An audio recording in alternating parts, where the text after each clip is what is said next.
Oke, Assalamualaikum warahmatullahi wabarakatuh. Selamat siang. Kali ini materinya mengenai presentasi ya. Presentasi terutama di PPT ya. Kalau di Microsoft itu PowerPoint namanya.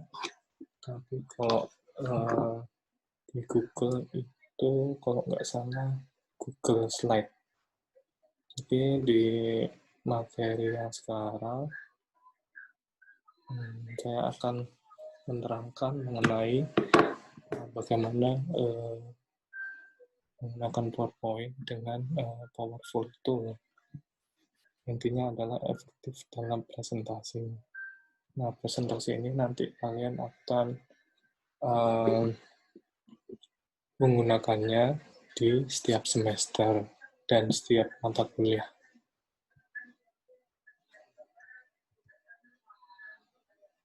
Nah, kenapa PowerPoint? Poin pertama yaitu untuk menarik perhatian ya. Kemudian fokus attention atau atensi atau istilahnya perhatian dari audiens ya yang menonton kalian presentasi. Kemudian nanti sebagai guideline untuk diskusi. Kemudian ada juga poin mengenai improvisasi, mengenai tell a story. Kemudian untuk mensupport pesan yang akan diutarakan. Nah, untuk yang poin terakhir itu cenderung ke akademisi, yaitu mengenai poster dan conference. Nah, poin yang selain poin terakhir ini yang biasanya digunakan untuk presentasi. Nah, tips pertama yaitu sebuah presentasi itu memiliki minimum teks. Jadi paragrafnya, kalimatnya itu nggak terlalu banyak. Sehingga atensi dari audiens itu nggak terlalu banyak. Dan melelahkan beban dari si audiens ini untuk melihat. Nah, ini contohnya untuk presentasi yang punya tulisan kalimat atau paragraf. Nah, lebih baik dibuat poin-poin sehingga praktis dan tidak bertele-tele. Yang kedua, menggunakan animasi dan transisi. Tapi animasi dan transisi ini tidak lebay, jadi secukupnya saja. Nah, seperti ini lama. Nah, jadi yang gunakan transisi dan animasi yang interaktif. Nah, kalau gini, nah ini terlalu aneh kalau menurut saya. Kemudian konsisten dengan bullets, numbering-nya, font, dan pewarnaan. Ini pewarnaan antara background dan isi tulisan itu harus selaras. Nah, contoh seperti ini termasuk yang menyiksa audiens untuk melihat. Ya. Nah, font size yang bagus itu tipikalnya Verdana 40 poin, sans serif. Nah, kalau 36 ini untuk yang poin bulletnya. Nah, kalau yang poin 24 itu untuk kontennya, dari isi dari presentasi. Nah, jangan samakan dengan Times New Roman. Kalau Times New Roman itu untuk karya ilmiah ya. Kalau poin 12 itu biasanya basicnya untuk ini karya ilmiah. Nah, coba kalau dibandingkan kalau warna seperti ini.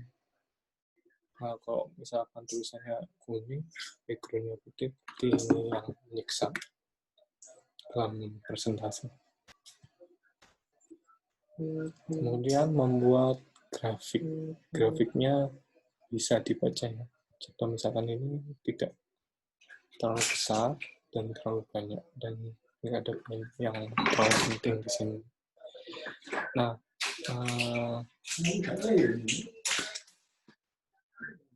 appropriate tables and features ya. Jadi yang tabel yang cukup dan gambar yang cukup juga. Bisa juga dianimasi ya, dan tekankan untuk kunci dari tables itu apa, gambar itu apa.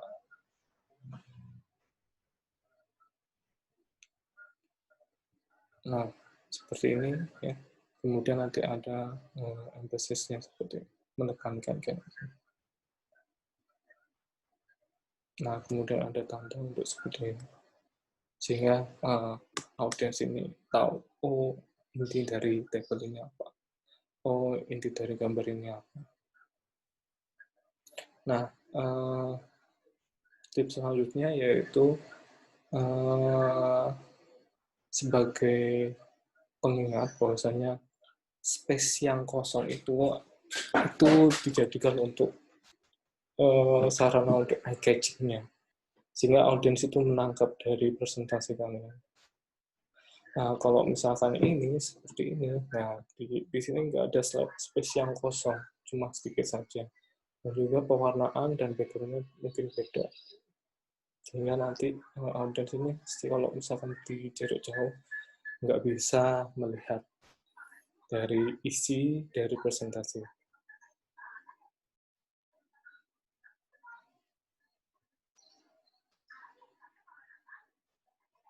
Nah, tips yang selanjutnya yaitu kalian yang presentasi, bukan kalian mempresentasikan PowerPoint kalian. Sehingga kebanyakan audiens itu eye catching-nya di si presenternya. Sehingga perlu ditekankan bahwasanya banyak mahasiswa itu hanya membaca dari presentasi saja. Sehingga dari penguasaan materi itu kurang. Seperti itu. Nah, poin apa saja yang penting dan yang menjadi inefektif, yang membuat presentasi itu tidak efektif? Faktor pertama yaitu kebanyakan presenter atau yang mempresentasikan presentasi membaca setiap kata demi kata di konten presentasi itu. Kemudian yang kedua adalah size dari teksnya itu kecil. Kemudian kalimatnya itu terlalu banyak. Sehingga di sini yang poin penting biasanya kalau misalkan presentasi itu jangan banyak membaca, kemudian teksnya terlalu kecil, kemudian di dalam kontennya itu paragrafnya banyak. Kemudian menggunakan grafik ya dalam setiap slide kalian. Nah, usahakan jangan boring. Jadi tipikal presentasi yang bagus itu tidak terlalu lama dan juga eye catching. Nanti saya tunjukkan bahwasanya ada beberapa mahasiswa bimbingan saya sudah menerapkan namanya presentasi proposal ini, proposal sidang skripsi dengan baik. Seperti yang saya tunjukkan, yang jelek gimana, yang bagus gimana. Nah, untuk misalkan untuk grafik ya, grafik itu bentuknya JPEG, JPG ya. Nah, panjangan JPEG itu apa? Joint Photographic Expert Group. Nah, ini kalau misalkan pixelnya semakin kecil, maka semakin kabur ya gambarnya. Nah, kalau ini masih ini ya, masih bisa dilihat.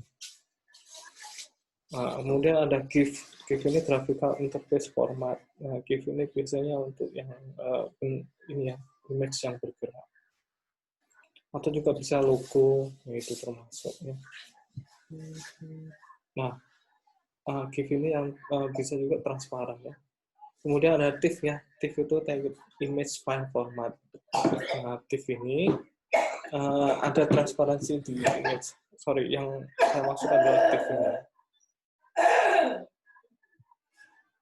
Nah, kalau misalnya di sini nggak ada bedanya ya. Tapi kalau misalkan seperti ini, nah ini nampak bahwasanya yang TIFF yang mana.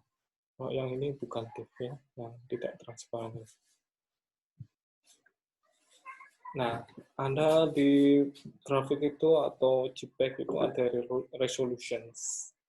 Nah, resolution itu yang menggambarkan berapa banyak sih pixel dari per inch ya.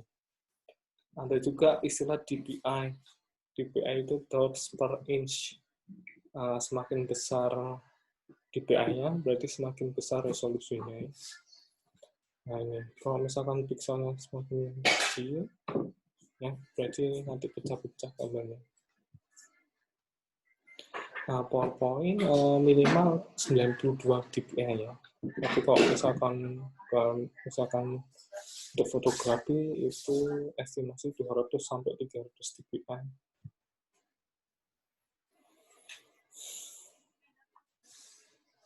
Nah ini, jadi semakin bahannya besar itu nanti semakin jelas. Kalau misalnya diperbesar itu nanti semakin jelas. Akan tetapi dpi ini semakin besar, nanti memori yang dihasilkan nanti semakin besar.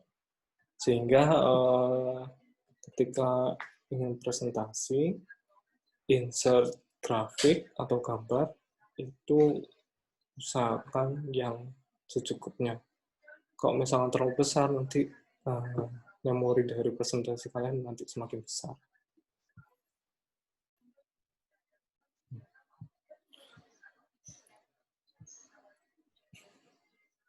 Nah, ini perbedaannya ya, antara 92 dpi dan 300. Nah, kemudian make it interaktif. Jadi sebuah presentasi itu harus interaktif. Kemudian kemungkinan bisa juga jam ya, atau melewati beberapa slide. Kemudian blank the screen, draw on the screen. Nah, draw on the screen ini biasanya dosen-dosen itu biasanya ada beberapa dosen yang mendraw ya, atau mencoret-coret. Kemudian bisa juga kalian nanti screenshot. Nah, screenshot ini seperti ini.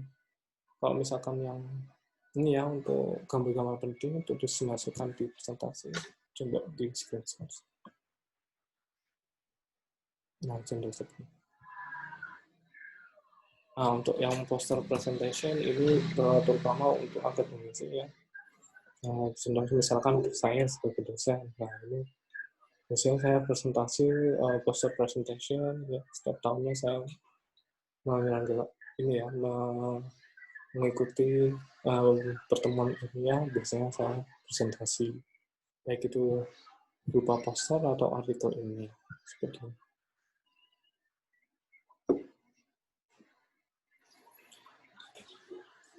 Nah, istilahnya kalau misalkan di poster ilmiah ya, atau poster penelitian, itu gunakan poin-poin yang penting, simple, jelas, padat, dan mudah dimengerti ya. Begini. Nah, poin-poinnya apa? Introduction, pendahuluan, metode, hasil, kemudian kesimpulan. Ini yang biasanya dipresentasikan dalam pertemuan ilmiah.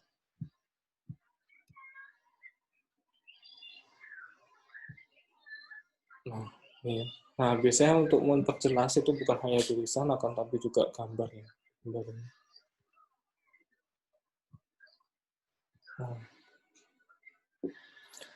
Nah, selanjutnya untuk tipsnya adalah konsisten dengan fonts-nya. Jadi kalau misalnya presentasi dari awal sampai akhir, fonts-nya itu sama.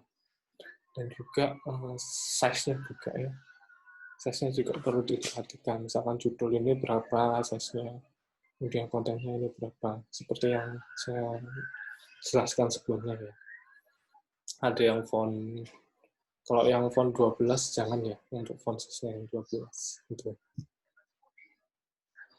Nah, pertimbangkan kalau mau presentasi itu menggunakan flowchart agar tidak bosan dan juga tidak hanya melihat tulisan saja. Nah, jangan terlalu berlebihan ya ketika audiens itu melihat informasi kalian. Nah, contoh di press poster itu jangan terlalu melebih-lebihkan ke poster penelitian. Itu yang menjadi istilahnya bumerang buat kalian kalau misalkan presentasi di pertemuan ilmiah. Nah, istilahnya yang terakhir ya adalah the purpose of using visual aids is to enhance your presentation, not obstruct it. Jadi tipikalnya adalah dalam presentasi itu salah satu yang terpenting adalah ini ya, bantuan visualnya bagaimana dalam presentasi. Nah, yang dalam konten presentasi itu mendukung dari presentasi kalian. Apa yang dijelaskan kalian. Bisa juga improvisasi ya, improvisasi dalam presentasi juga bisa seperti itu. Nah, demikian materi untuk presentasi ini. Terima kasih atas perhatiannya. Saya akhiri. Wassalamualaikum warahmatullahi wabarakatuh.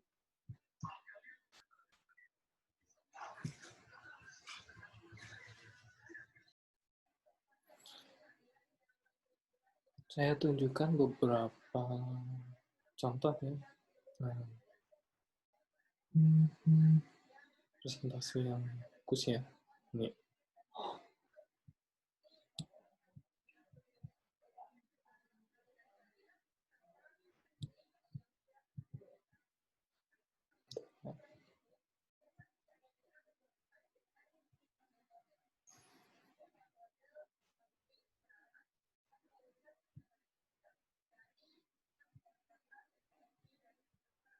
Nah, ini ya, contoh presentasi yang bagus ya.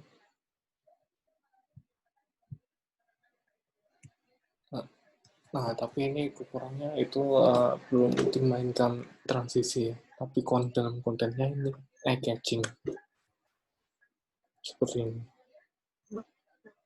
Nah, dari sini. Nah, seperti ini. Nah, apa yang di poin-poin di presentasi itu nanti dijelaskan ketika kalian presentasi. Sehingga tidak membaca di presentasi secara keseluruhan. Tidak. Tapi kalian harus menerapkan secara lisan. Dan juga yang terpenting adalah interaksi dengan audiensnya. Kemudian sebentar.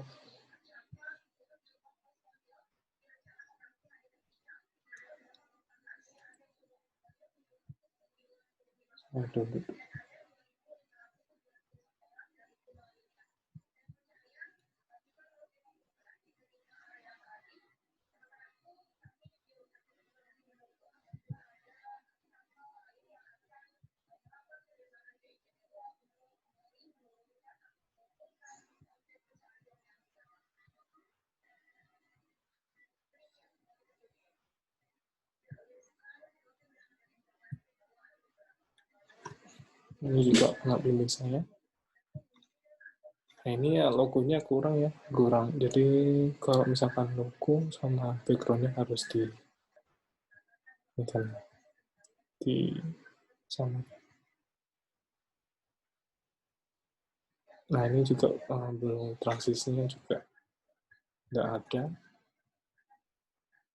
Nah, ini masih banyak ini kata-katanya ya. Seperti itu. Tapi secara konten ini sudah termasuk bagus. Oke, demikian untuk contoh ya, untuk contoh yang baik. Terima kasih.